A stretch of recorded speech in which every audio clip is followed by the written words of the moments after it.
Alay, galing kaganda din sa amin sa Batangas. Tayo na at pagmasdan ang kay gandang tanawin. Halina't maglibang sa puso ng kalikasan at mamasyal doon sa may dalang pasigan. At doon tayo ay lumangoy sa kanyang dagat. Ang Verde Island Passage ay walang kasing ganda, at sa paligid ang kulay ay kay sigla. Kalikasan, kabundukan, akyatin natin ang isang bulkang taas. Kay sarap dito, kapeng barako, at ang sikat na 29 Marisol.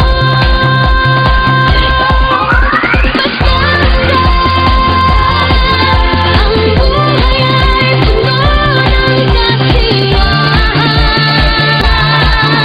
kasaysayan ng dahil ay tagay, tahanan ng dahil may dangan. Nandito kay lapit, ang nais mo'y palaging magbalik. There's a heartbeat in Batangas, a rhythm of unfold stories and hidden beauty waiting to be shared.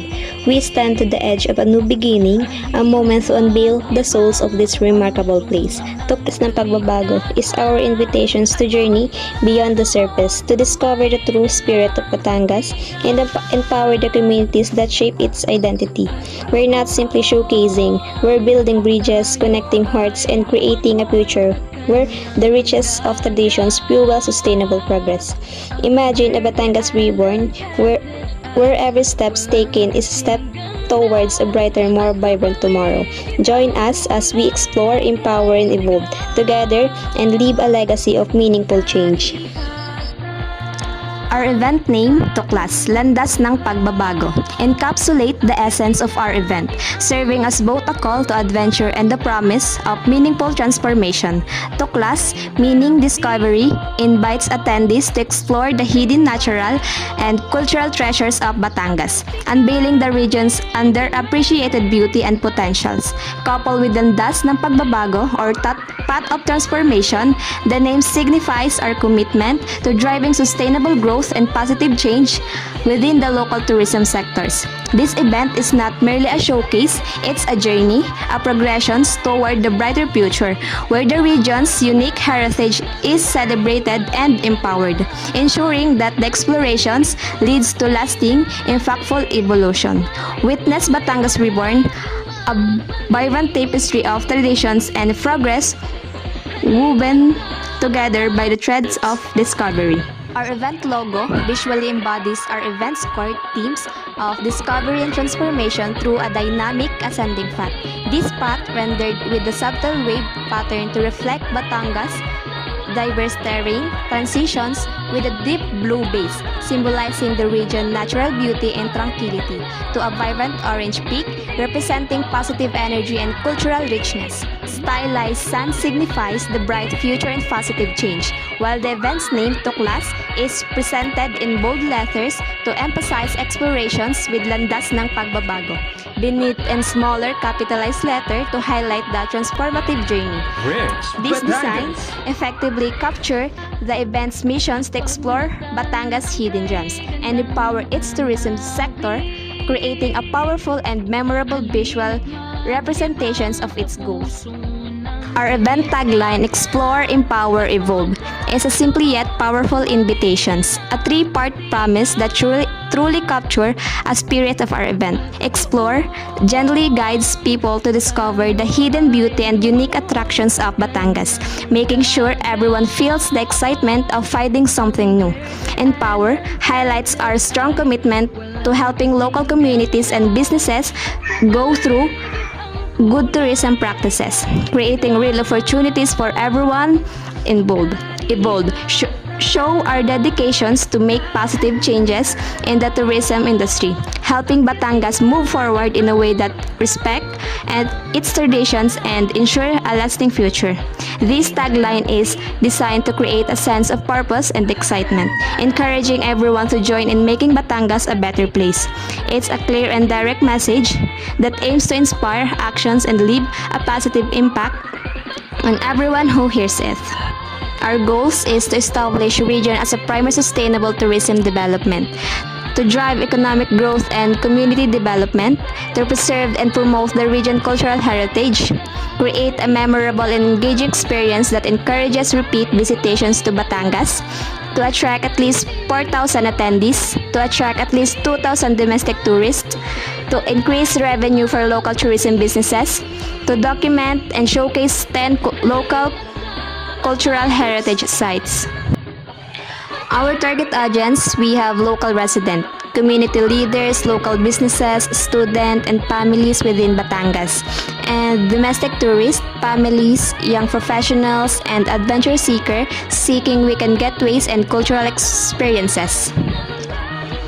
For marketing channels, we have social media, Facebook, Instagram, TikTok for visually driven content, live stream and interactive engagement, event website, a dedicated website with detailed event information, registrations and online resources, email marketing, targeted emails to travel agencies and potential attendees, local radio and television, advertisement and interview on local station, print materials, high-quality flyers, and posters distributed in tourist information centers, barangays, and transportation hubs.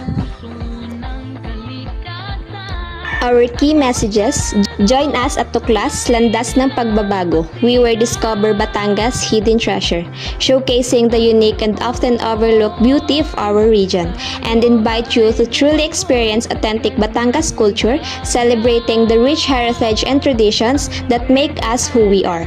We are committed to support sustainable tourism for a better Batangas, empowering our local communities and businesses to thrive responsibly.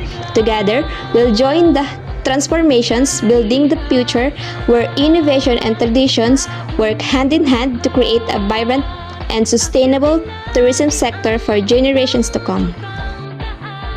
In our event timeline, we have 1 month for promotion and preparation. In week 1, finalize speaker confirmation and presentation topics. Next is launch event website and begin initial social media campaign with event details. In week 2, secure all vendor and cultural performer confirmation and finalize venue layout and booth assignments. In week 3, intensify social media marketing with visual content and begin targeted digital advertising campaigns. In week 4, distribute print materials like flyers, posters to key locations. Coordinate volunteer recruitment and initial briefing. And finalize food and beverage arrangements. In week 4, distribute print materials like flyers, posters to key locations. Coordinate volunteer recruitment and initial briefing. And finalize food and beverage arrangements. We have 2 months for execution and finalization. Week 5, finalize speaker presentation and required equipment. Conduct venue walkthrough and technical equipment checks. In week 6, finalize venue setup and detailed volunteer and staff briefings. In week 7, the event week, final social media push and engagement. Venue setup begins with booth, stage, and signage. Train event staff and organizer, and the last rehearsals. And the week 8, event day and post-event, execute the event program, venue tear down and clean up, initial post-event social media and thank you messages, begin gathering attendee feedback. Under promotional plan, we have estimated budget which includes the digital marketing, which is 60,000, event website, 20,000, email marketing, 10,000, local radio and television, 40,000, print materials, 25,000, contingency, 50,000 with a total of 205,000. So next is partnership. We have Batangas Provincial Tourism Office. Sila yung magbibigay sa event ng official endorsement and support. So we have then ng local businesses, which is the restaurant, shops. Sila yung magbibigay ng food and beverage services, product showcases, and sponsorships. Then next is transportation services. Sila ang magbibigay ng transportation for attendees and the schools and universities who volunteer support and educational outreach. Our event floor plan is designed to optimize attendee experience and engagement. Upon entering, guests will be directed to the registration area, ensuring a smooth check-in process. The main stage will serve as the focal point, positioned for optimal visibility from all seating areas, including the designated VIP seating. Surrounding the seating, strategically placed booth will showcase local culture and businesses, encouraging interaction and discovery. A dedicated food and beverage area will provide refreshments, while easily accessible comfort rooms ensure attendee comfort. Clear entrance and exit points will facilitate smooth traffic flow, creating a well-organized and welcoming environment that supports our event's goals of exploration and transformation. For our event June, we have selected the Batangas Province Tourism Jingle, as it perfectly encapsulates the essence of our event, Tuklas, Landas ng Pagbabago. This jingle serves as a vibrant auditory representation of Batangas, highlighting its rich culture, time-honored tradition, and treasured heritage, which aligns seamlessly with our event's focus on uncovering the region's hidden gems and promoting sustainable tourism. By featuring this song, we aim to immediately immerse attendees in the authentic spirit of Batangas, setting the tone for an event focused on cultural discovery and transformation as we explore, empower, and evolve the tourism sector. We plan to play the Batangas Province Tourism Jingle during the opening ceremony to create an energetic and welcoming atmosphere during transition between program segment to maintain momentum, and as a background music during networking breaks to enhance the cultural ambience. The jingle's lively melodies and lyrics celebrate the local dances, customs, and landmarks, directly aligning with our goal of preserving and promoting the region's identity. As detailed in our event objectives, integrating the familiar and beloved tune will create an immediate connection with local residents while also introducing domestic tourists to the unique charm of Batangas, enhancing the overall experience and encouraging repeat visitation. Ultimately, the Batangas Province Tourism Jingle will act as a powerful sonic backdrop, reinforcing the event mission to explore, empower, and evolve the region tourism sector, and creating a memorable experience for all attendees. In our event program, our target date is April 8, 2025 at Batangas City Convention Center, and the time is 7:30 to 5 p.m. In 7:30 to 8:30, registration and cultural welcome. Dito papasok yung attendees arrive and register. Welcome coffee and light local snack like kaping barako and bibingka.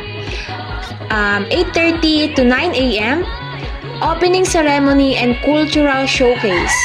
Dito papasok yung welcome remarks, cultural performance, a vibrant performance featuring traditional Batangas dances.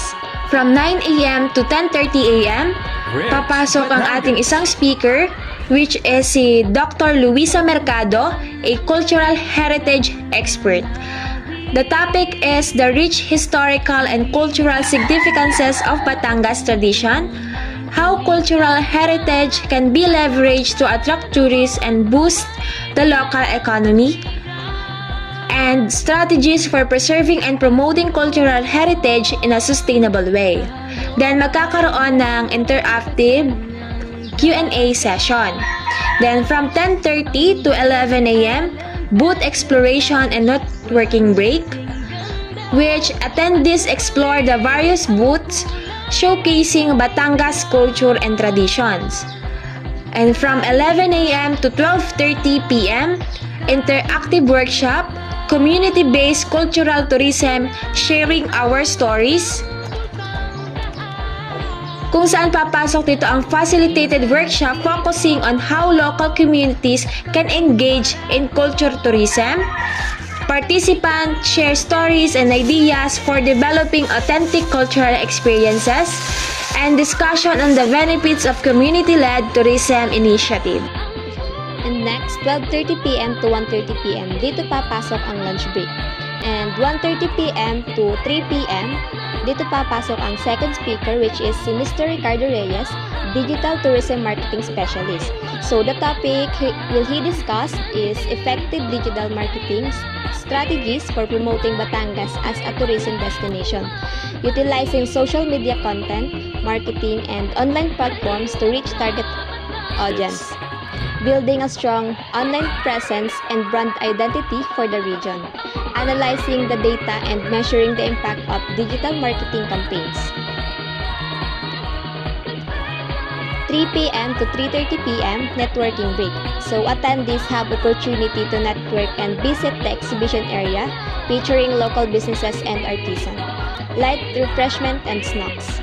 For 3:30 p.m. to 4:30 p.m. panel discussion. Sustainable cultural tourism. Balancing traditions and progress.